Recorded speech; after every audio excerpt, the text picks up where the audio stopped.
Okay, we are pugging our... Whoa, what is all this? This is a toy? We're pugging our own key. This is a 23 Mist on Tyrannical Inspired Quaking. Inspiring, I think that's what the affix is actually called. I'm gonna pop my defensive early here. Just in case we get targeted by Spirit Bolts and I'm not paying attention to them. Throw out some dots. Can just use Heart of the Wild here, just to help do some extra damage. Don't really need to do any healing, since everything's already dead. And we didn't pull the little guys in. Very, very easy pull. Actually surprised we didn't kill the little guys, but that's okay. A Savage Roar here, and then... Yeah, that guy is not stealth, and neither am I. There we go, now I'm stealthed.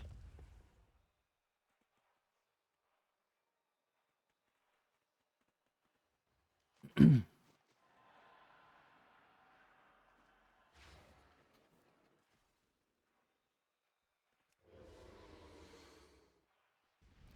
then we're just waiting for the Warlock to get here.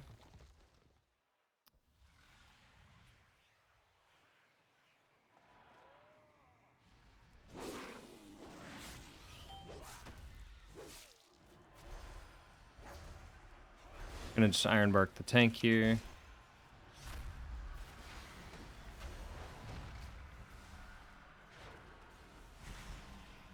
Make sure everyone's healed up before I start doing damage again. Some hots on the tank. Pop Barkskin here because that Spirit Bolt was targeting me even though it got interrupted. That's okay. Barkskin's a minute cooldown, so there's no issue with just kind of randomly pressing it. Oh, and it still rolls over into this one, so that's actually really good. Jump over here. We'll dot up this guy. Dispel the tank. Just keep everything, all of the dots that we can, rolling on this guy.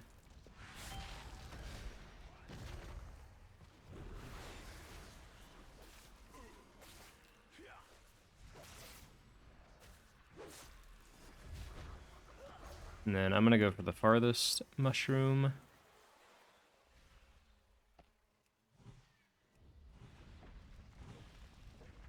Reapply hots as we're kind of running back into this next pull so that I can start in stealth and cat form.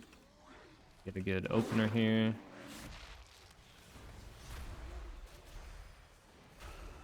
I forgot to use my trinket as well, so there we go.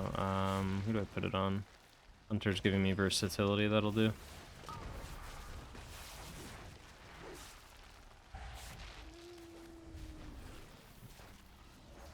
I just press Barkskin for this Thrash. We can Ironbark the Hunter.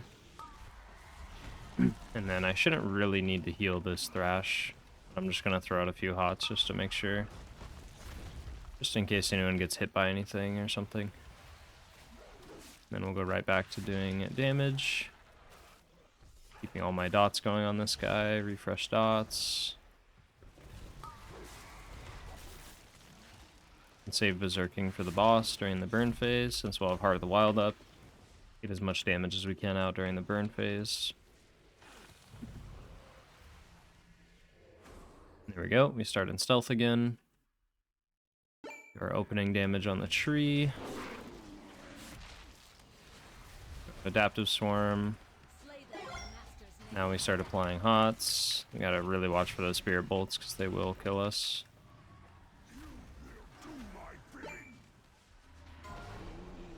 This one's on me again. Oh, did not dodge out soon enough. The Spirit Bolt's on the Monk. Gonna focus primarily on healing. So like this is on the Hunter, so I needed to heal up the Hunter after. I don't know why that hit was so delayed. That felt really awkward. Oh no, not like this. Alright, now I need to be like full-time healing because at any point someone can get hit by a Spirit Bolt and this like random ticking damage that's happening during this phase from the Embrace Darkness can just kill them. So I need to like keep everybody full HP as much as possible, just in case the Spirit Bolt goes off. So I'm gonna Trank here, and then as it's ending, we'll go into cat form with Heart of the Wild, and we'll jump right in. Gonna refresh my Adaptive Swarm on the boss before it falls off.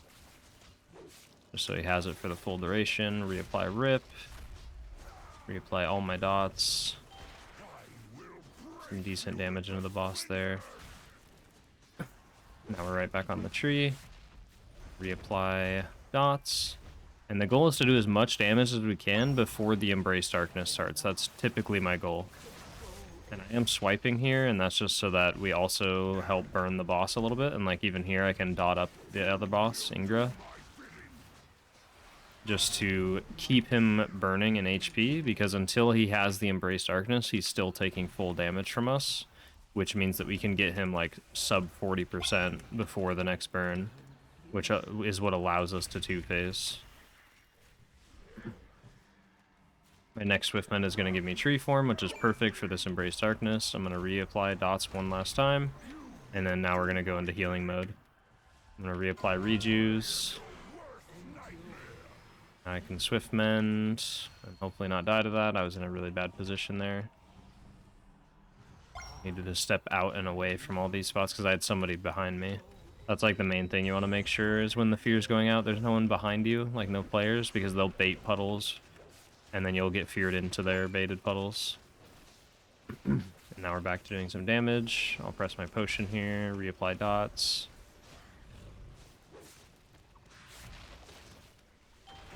And looks like we're gonna have to kill the tree one more time. Yeah. It's pretty close. I don't know if we're sticking to the boss or...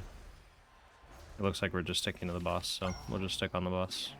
Which means that I need to help contribute as much damage as possible. Because we're basically we have to beat the Embrace Darkness cast. Otherwise the boss does not die. Just gonna Bark Skin here in case I get hit.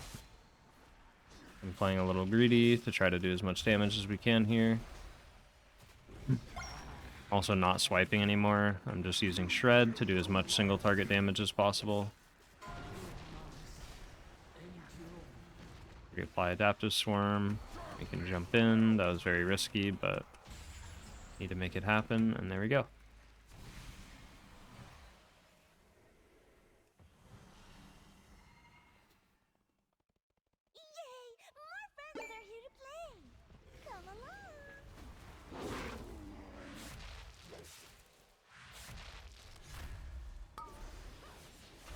And now, to keep Adaptive Swarm going during this maze, like for as many stacks as possible, I'm just going to be applying it to whoever doesn't have a stack on them, basically. So like there, we had a ton of stacks rolling, and I just threw it on Hunter because he had no stacks. Yeah, it looks like we're pulling all this stuff. We do have an Inspired Mob, which means that the Stalker is going to successfully cast. That's not the end of the world. The Bramblethorn's also going to go through. Hopefully we have a Purge. I'm just going to like kind of preemptively heal just in case we don't get the Purge. I don't know if we are yet. Looks like we are. Now I just make sure whoever has the bites is getting full healed.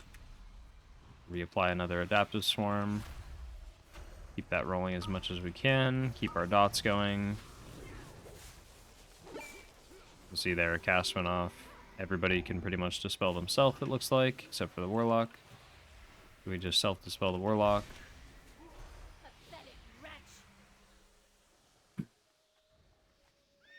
Now we'll solve the maze puzzle, so full flower with a circle, full leaf with no circle, full leaf, so that means it's this one right here. Since all the enemy mobs have Adaptive Swarm, I'm just going to put Adaptive Swarm on myself. And then it'll bounce off of me back onto the mobs. It's Heart of the Wild here and throw some swipes in. But we do still want to prioritize healing these bites that are going off because of Inspiring. Especially because there's 2 Stalkers in this pack.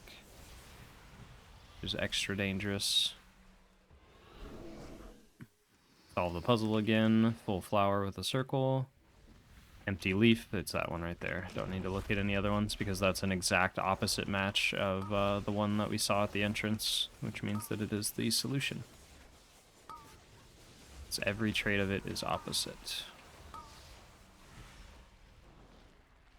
Just keeping those bites full health. Luckily it's tyrannical, so we can just let bites go off and it doesn't really do anything. as long as we are staying ahead and healing the people who are getting them and making sure that the group's topped off to begin with.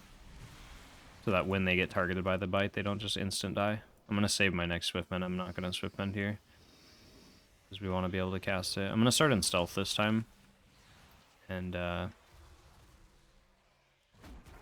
open with my cat form stuff, and then we'll solve the puzzle. I actually didn't look at the entrance one, unfortunately. So we have empty leaf, no circle.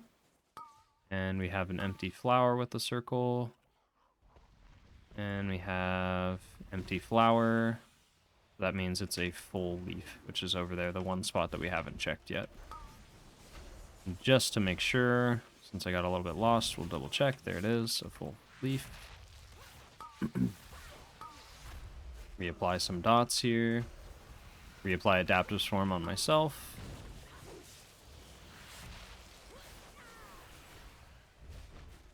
Just always keep Adaptive Swarm going pretty much at all times.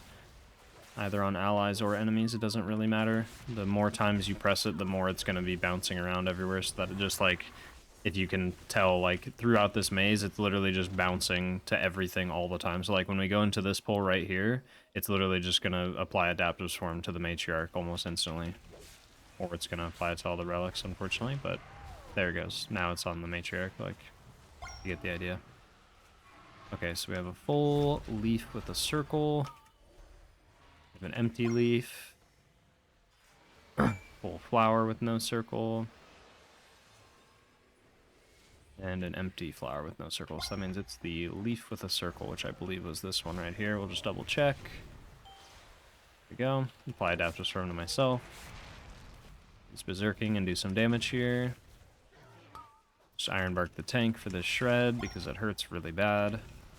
Yeah, without that Ironbark, I think he might have died, but hard to tell.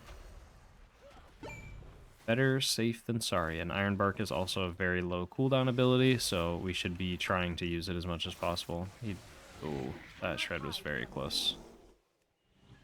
Fly Hots to the tank before we go into this next pull.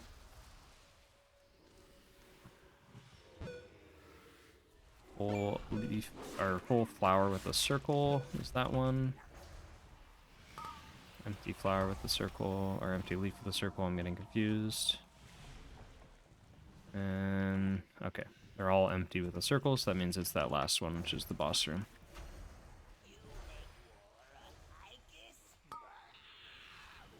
Well, that bites on the tank, so I can pretty much ignore it completely.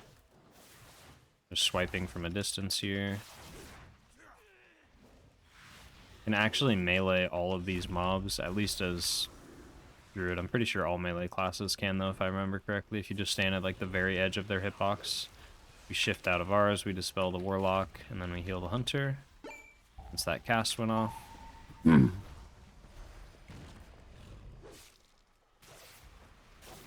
reapply dots. We're actually doing very well, so we're moving through this really quickly for being Inspiring Week. Inspiring Week's usually really rough on Mist, so we're doing pretty well so far.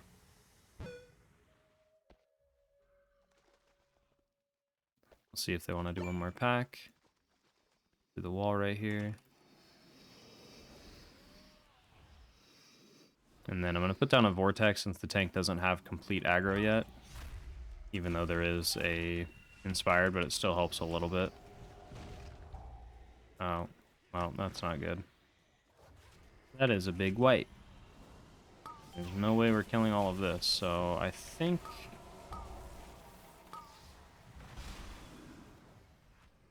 I guess we'll see. We'll just play it out.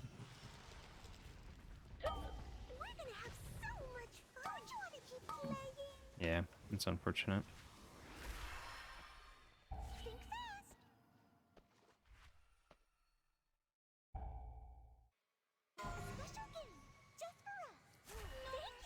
That is the unfortunate thing about not being in voice. That happens.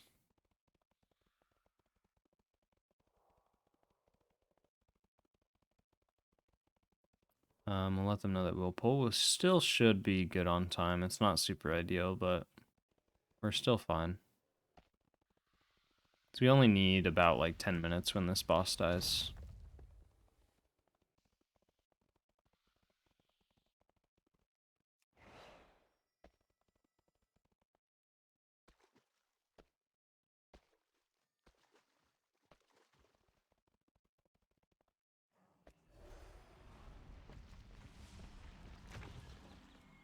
Put down Vortex again, just in case.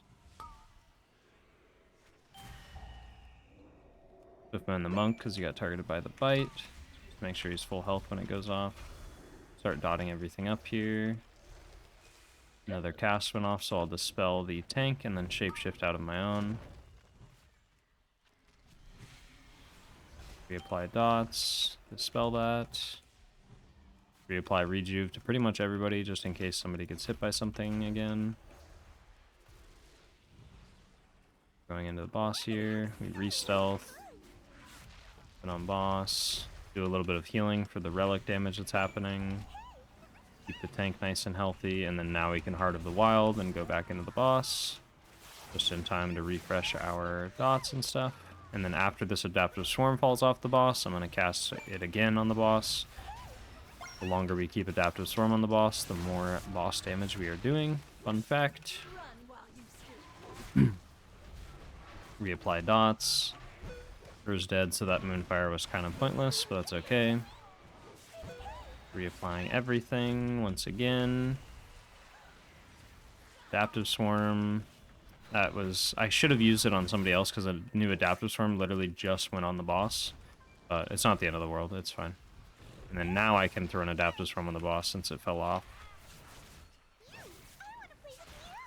Reapply dots. We're going into the intermission here, so I'm just going to innervate myself and put hots on everybody. And then after the quaking, I will Wild Growth. Start spamming regrowths, dodge out of the way of that. Use a Swiftman on whoever's low HP. Almost got hit by that stun from gripping in that guy.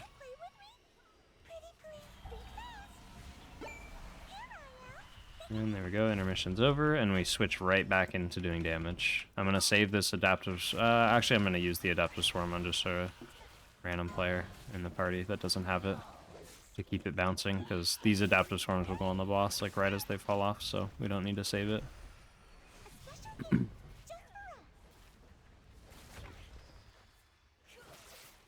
And keep dots rolling, switch out, reapply Sunfire and Moonfire, reapply Rip.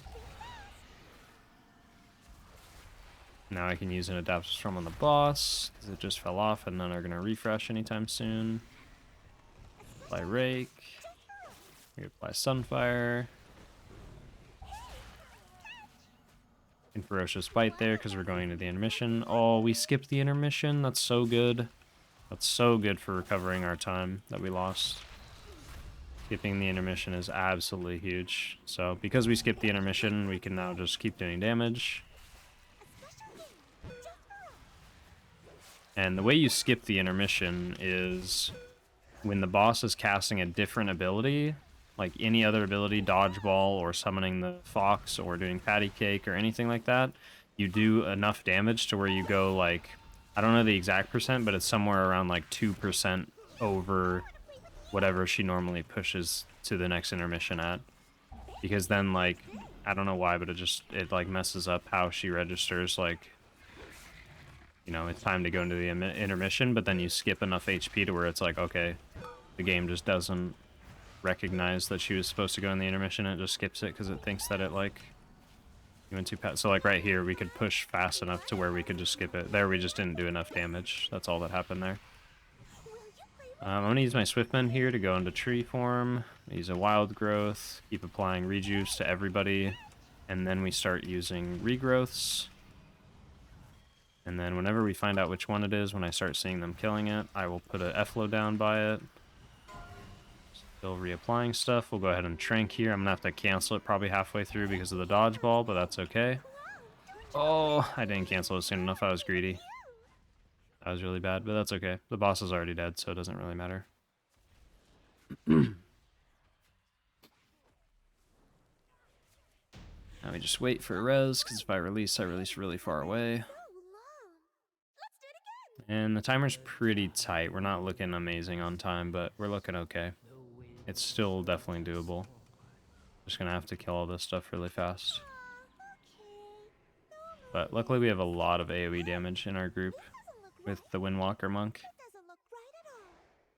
Tirna Scithe withers as the gorm feast. Balance must be restored.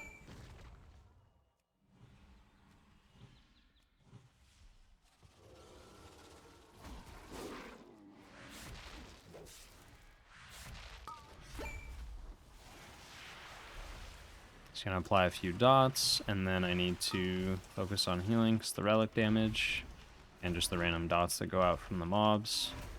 And then we're going right back into doing damage with Heart of the Wild. Just gonna get it on cooldown here. Because if I use it now, I'll be able to use it 2 more times before the dungeon's over if we don't die at all. So I'd be able to use it on like 1 more trash pack and then again on the boss, like towards the very, very end of the fight.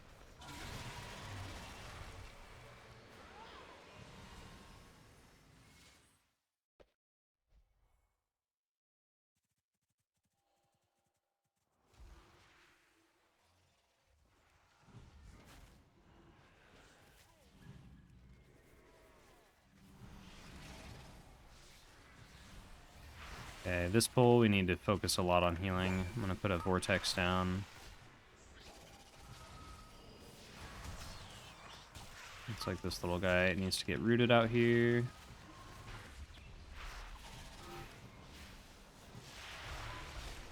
Apply some dots, put out Adaptive Swarm. I need to try to keep Adaptive Swarms rolling more for this part of the dungeon, because it's actually, Adaptive Swarm can carry so hard if you can keep it rolling on like all of these mobs. You do so much damage as a Resto Druid.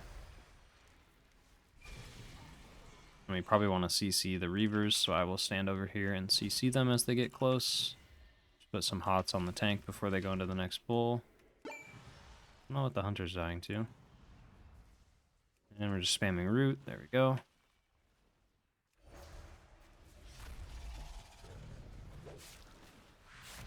Put Adaptive Storm on myself so that as we go into the next pull, it will bounce to all the mobs.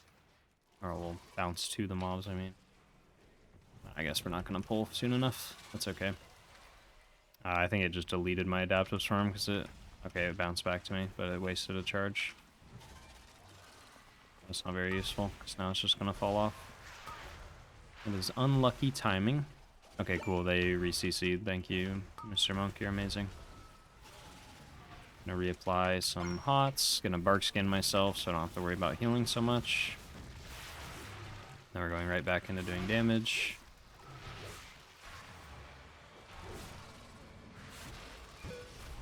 Reapplying dots. Healing up the tank.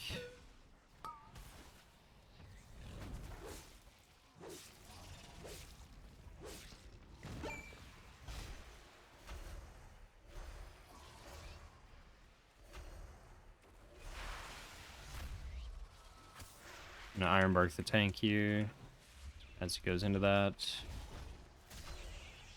Reapplying dots to whatever I can, typically the non-larva mobs, because the larvas die pretty quick.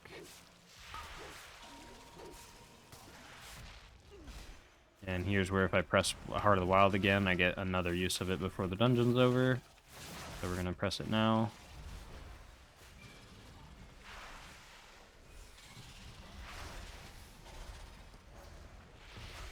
Go back into cat form, throw out some swipes.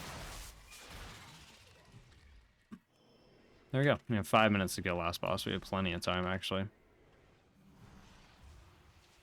But we only have 1 B-res, so that's where the tricky part it comes in.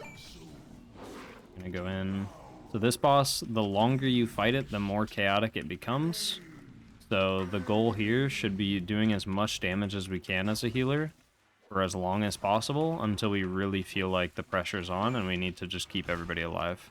But until then, we benefit our group the most by just helping kill the boss faster.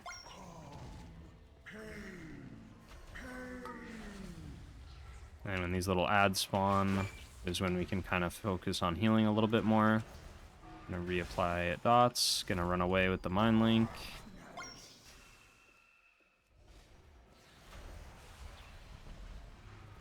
Gonna reapply a Adaptive Swarm, Iron Bark the tank.